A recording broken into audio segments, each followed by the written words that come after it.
maaari ako muna ang maghahatid ng latest ngayong Huwebes. Keeping it busy ang reyna at prinsesa ng Kapuso Primetime na parehong Leo celebrant. Libreng tiging ang hatid ni Barbie Forteza sa set ng biggest family drama of 2024 na Pulang Araw. At bukod sa pa-birthday pasasalamat yan ni Barbie sa hardworking cast at production team ng Kapuso serye. Ang tanong, ano naman kaya ang naging wish ni Kapuso Primetime Princess sa kanyang 27th birthday? Kalabisan na kung hihiling pa ako dahil binigay na sa akin lahat ng mabubuting bagay, mabuting kalusugan sa akin at sa pamilya ko.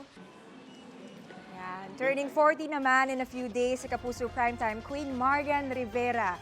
As always, thankful si Marian sa blessings na natatanggap at kabilang ang Cinemalaya film na Balota.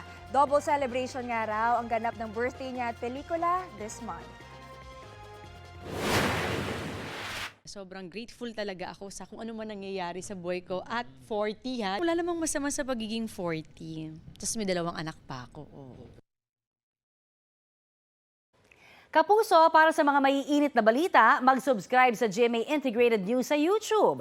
Sa mga kapuso naman abroad, subaybayan nyo kami sa GMA Pinoy TV at sa www.gmanews.tv.